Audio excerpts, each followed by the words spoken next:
Lyon demain, le quart d'heure lyonnais, toute l'actualité chaque matin. Parce que Lyon demain se dessine aujourd'hui, voici l'essentiel de l'actualité. En ce jeudi, nous sommes le 20 janvier. Nous ferons le point sur l'épidémie de Covid-19 en métropole de Lyon. Un rassemblement des personnels de l'éducation est prévu ce jeudi à 17h dans le rectorat. La nouvelle affaire de pédophilie dans le diocèse de Lyon. L'abbé Louis Ribes, originaire de la Loire, est passé par les diocèses de Lyon et Grenoble. Il aurait abusé sexuellement de nombreux enfants et jeunes. La réaction d'Olivier de Germay dans cette édition, l'archevêque de Lyon. La Compagnie nationale du Rhône devrait voir sa concession prolongée jusqu'en 2041. Explication dans cette édition. Lyon candidate au programme européen des 100 villes climatiquement neutres. La métropole de Lyon, pour sa part, décide de prolonger la concertation autour de la ZFE, la zone à faible émission. Une prolongation jusqu'au 5 mars. Le cyclotourisme a lui aussi le vent en poupe. On peut faire du vélo en ville, mais également pour voyager. Le témoignage d'Alice, une Lyonnaise de 55 ans, qui a passé 6 mois sur les routes d'Europe. Elle nous racontera son périple. Et puis nous parlerons de sport, le Loup qui devrait présenter une belle équipe, notamment pour le dernier de ses matchs de poule de vendredi, donc demain en Challenge Cup. Nous parlerons également de la reprogrammation de la rencontre Olympique Lyonnais, Olympique de Marseille. Lyon demain, le quart d'heure lyonnais, toute l'actualité chaque matin. Gérald de Bouchon. Bonjour à tous, bienvenue dans ce quart d'heure lyonnais. Le Rhône reste le département le plus touché par l'épidémie de Covid-19 en métropole, avec un taux d'incidence de 4179 cas pour 100 000 habitants sur la semaine glissante du 10 au 16 janvier. Ce taux atteint même les 4333 cas pour 100 000 habitants sur le territoire de la métropole de Lyon, donc le Grand Lyon.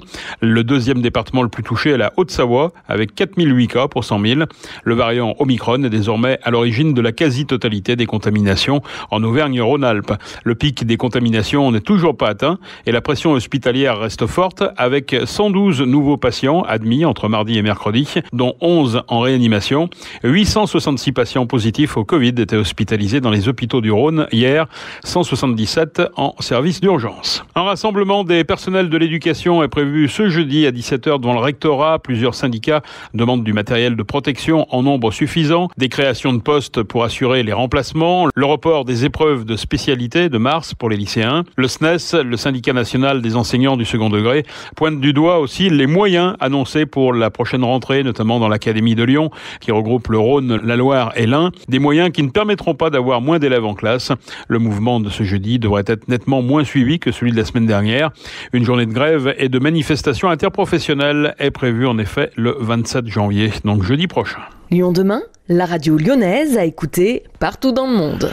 Décédé en 1994, l'abbé Louis Ribes, originaire de la Loire, est passé par les diocèses de Lyon et Grenoble. Il aurait abusé sexuellement de plusieurs enfants et jeunes dans les années 70-80. Il les approchait notamment dans le cadre de ses activités artistiques.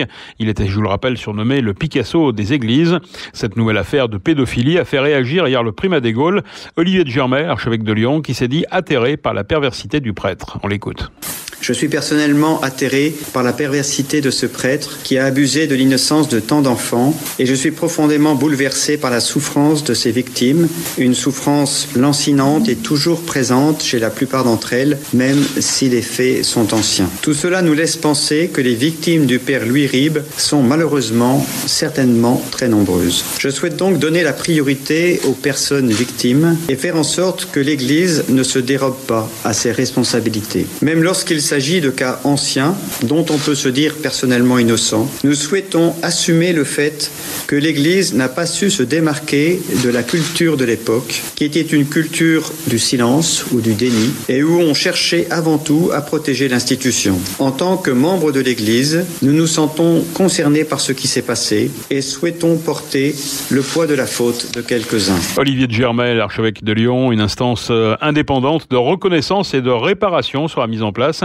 Objectif, recevoir les victimes et étudier avec elles la meilleure façon de les aider dans leur chemin de reconstruction. Cette instance sera opérationnelle en février. Lyon demain, un site internet, du son, de l'image, un média complet pour les Lyonnais qui font avancer la ville. La Compagnie nationale du Rhône, la CNR, gère les aménagements du fleuve depuis 1921. Ses 3 missions principales, la navigabilité, l'irrigation et la production hydroélectrique. Elle représente à elle seule 24% de la production française. Sa concession s'achève en 2023, mais le contrat devrait être renouvelé sans passer par un appel à concurrence. La proposition de loi relative à la prolongation de cette concession jusqu'en 2041, portée par le député MoDem de Savoie, Patrick Mignola, a été adoptée en effet en première lecture par l'Assemblée nationale. Sur le plan juridique, le risque de contentieux européen a été levé en mettant en avant la triple mission de service public de la CNR. La seule considération de la production électrique aurait pu conduire à l'obligation de mise en concurrence. La CNR a la gestion de la quasi-totalité du Rhône, il faut le rappeler, et notamment du port Édouard Herriot aux portes de Lyon.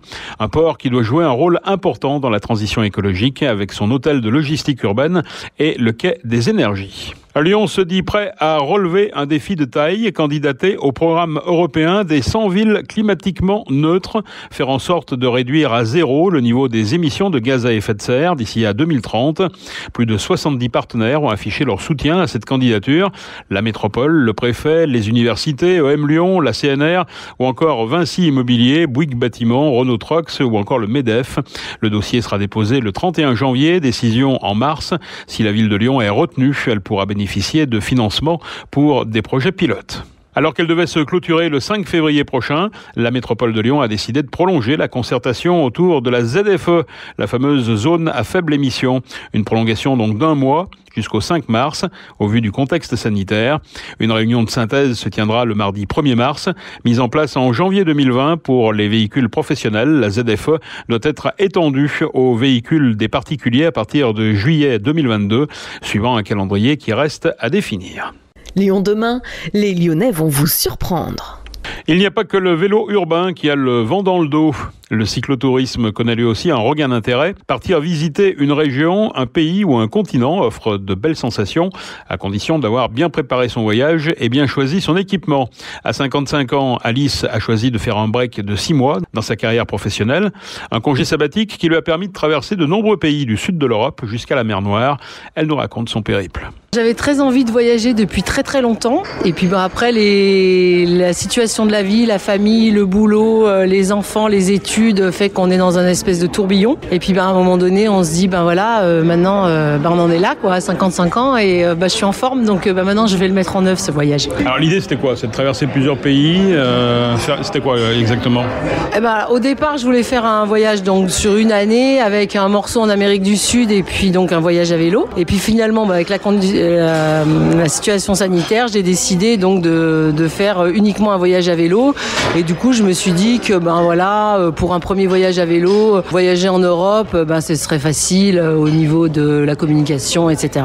Donc, en étant parti en juin, du coup, j'ai décidé de faire plutôt l'Europe du Sud, d'aller jusqu'à la mer Noire, parce que ça, c'était un petit peu un truc, une espèce de rêve, quoi, de voir la mer Noire. C'est comme une espèce de bout du monde. Quel parcours alors? Donc, le parcours, ça a été donc l'Italie, un bout de la Suisse, donc des Grisons, les Dolomites, ensuite encore en Italie, toute la Slovénie, très beau pays, Croatie, Bosnie, Serbie pour l'ex-Yougoslavie, et puis la Roumanie, donc jusqu'à la mer Noire, et ensuite redescendu par la Bulgarie, la Grèce continentale, et retour par l'Italie via les Pouilles, la Sicile et la Sardaigne. Avec quel moyen de locomotion finalement alors? Alors avec mon vélo, donc un vélo que j'avais fait faire il y a 2 ans pour un peu un vélo multi-usage, route, chemin, et du coup que j'ai adapté en vélo de voyage. Donc c'est un vélo qu'on appelle vélo gravel, donc qui peut aller aussi bien sur la route que sur les chemins, et que j'ai équipé de porte-bagages et de sacoches. Comment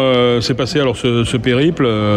Donc tu pars de France. Donc je suis partie de France avec donc des outils, une carte sur mon téléphone. Donc j'avais téléchargé des cartes sur mon téléphone et après j'ai utilisé différentes applications comme Komoot, Maps.me ou une application que j'ai découvert en cours de route qui s'appelle Mappy.cz, une application tchèque.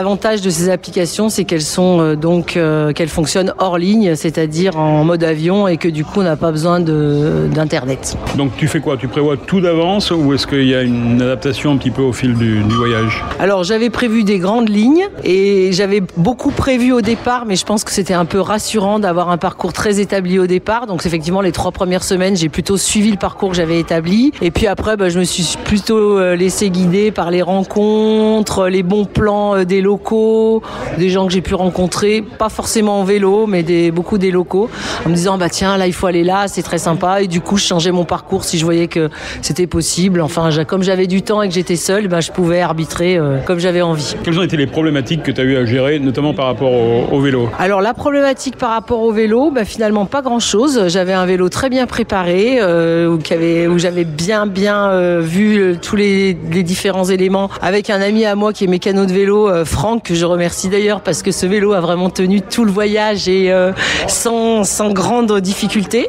J'ai eu une hernie à un pneu, donc ça fait partie des petites galères, donc pneu mort, et j'avais pas pris de rechange, mais du coup j'ai attendu mon pneu pendant 3 jours, puis c'était au fin fond de la Bosnie, on me l'a livré, et du coup j'en ai profité pour rencontrer des jeunes très sympas qui sont restés avec moi, m'ont fait découvrir le coin où j'étais, une Bosniaque et un Hongrois qui vivait en Serbie, donc j'ai appris beaucoup de choses sur l'ex-Yougoslavie à ce moment-là, c'était très intéressant. Alors justement, est-ce que le vélo facilite les échanges quand on voyage comme ça? Alors moi j'ai trouvé que c'était assez facile. Alors d'abord les gens sont curieux, posent des questions, ou d'où je viens, donc c'est vrai que pour eux ça leur paraissait, quand on était au fin fond de la Serbie et que quelqu'un te dit tu viens d'où, t'es une femme seule, j'arrive de France avec mon vélo. De France avec ton vélo? Oui, donc voilà, donc ça facilite les échanges. Et effectivement dans les Balkans les gens sont très sympas, très hospitaliers, il y a même des gens qui m'ont invité à dormir chez eux, voilà, donc après c'est un petit peu la magie du voyage, les rencontres. Alors justement les rencontres, quelques-unes un peu atypiques. Et dans les rencontres atypiques, Mira, donc cette femme en Serbie là qui m'a accueilli chez elle suite à une non-rencontre avec quelqu'un qui devait me rejoindre parce qu'elle n'avait pas de réseau, donc elle m'a invité à poser ma tente dans son jardin, et du coup on a eu toute une discussion avec cette femme, et du coup on est toujours en relation très très sympa. Après d'autres personnes que j'ai rencontrées, des Bulgares dans une auberge jeunesse qui m'ont donné un bon plan sur une adresse en Sicile où je me suis rendue avec mon père qui était aussi en vélo avec un vélo électrique, et où là on a rencontré une femme aussi exceptionnelle qui tenait un restaurant au bord de la plage qui accueillait des kitesurfers. Voilà, donc ça fait partie des rencontres sympathiques qui resteront gravées. Quel conseil tu donnerais à quelqu'un qui voudrait faire un petit peu la même chose, suivre un peu ton exemple? Qu'il faut oser, tout juste oser. Après on a des réseaux, on a des blogs, des pages, des gens qui ont fait des choses, des échanges, des pages Facebook. C'est très rassurant, on peut poser des questions, même au long du voyage. Des fois, moi je me suis posé des questions, est-ce que je peux prendre le train avec mon vélo dans ce pays? Hop, tu postes un petit message sur une page Facebook et il y a quelqu'un qui te répond, oui, là, en Roumanie, tu peux faire comme ça, là, tu peux pas. Et hop, tu trouves une solution. Plein de beaux souvenirs, mais aussi peut-être des moments galères. Le pire, c'était quoi? Alors, le pire, c'est quand la guichetière de la SNCF roumaine m'a refusé un ticket avec mon vélo et que j'ai dû faire 100 km sur une double voie. Ça a été mon pire souvenir. Sinon, globalement, je crois que j'ai pas beaucoup de mauvais souvenirs. Est-ce que les routes d'Europe sont bien équipées pour le vélo? Est-ce qu'il y a des pistes partout ou en bataille parfois? Alors, il n'y a pas beaucoup de pistes faites pour les vélos. Alors, dans les grandes villes, dans Belgrade, très bien aménagé. Oui, en Roumanie aussi, Bulgarie, dans les grandes villes, globalement, c'est assez efficace. En Italie aussi. Après, on trouve beaucoup de réseaux de routes secondaires si on sait se servir d'une carte, où on peut vraiment trouver des petites routes où on croise personne. Si c'était à refaire? À refaire. Demain. Alice Gainsbourger qui a effectué donc ce tour d'Europe, l'Europe du Sud. Faire de la France la première destination vélo touristique au monde d'ici à 2030. C'est un des objectifs du plan Destination France qui a été annoncé par le Premier ministre en novembre dernier, avec en particulier le développement de véloroutes, la création d'aires de service le long des itinéraires cyclables et le développement du label Accueil Vélo. La commission des compétitions de la Ligue de football professionnel a décidé de reprogrammer la rencontre OL-OM, comptant pour la 14e journée de Ligue 1. Le match avait été arrêté au bout de 4 minutes seulement, après un jet de bouteille ayant atteint le phocéen Dimitri Payet à la tête. En cas de qualification qualification de l'Olympique de Marseille pour les quarts de finale de la Coupe de France. La rencontre se jouera le mardi 1er février à 21h. La Ligue prévoit aussi une élimination marseillaise en Coupe et dans ce cas, le match OL-OM se jouerait le jeudi 10 février. La rencontre se jouera à huis clos au Groupama Stadium. Le Loup devrait présenter une belle équipe pour le dernier de ses matchs de poule. Ce sera vendredi en Challenge Cup et ce sera face à Trévise. Les Lyonnais ont déjà validé leur qualification pour la suite de la compétition. Les hommes de Pierre Mignoni essayeront néanmoins d'ajouter un 4e succès d'affilée dans leur escarcelle, histoire d'assurer la première place. L'international Dylan Cretin pourrait faire sa rentrée après blessure face à Trévise. Pierre-Louis Barassi ne devrait quant à lui faire son retour que la semaine prochaine pour l'important déplacement en top 14 à Perpignan. C'est la fin de ce quart d'heure lyonnais. Merci de l'avoir suivi. On se retrouve demain, même heure, mêmes antennes. En attendant, restez prudents, mais passez une excellente journée.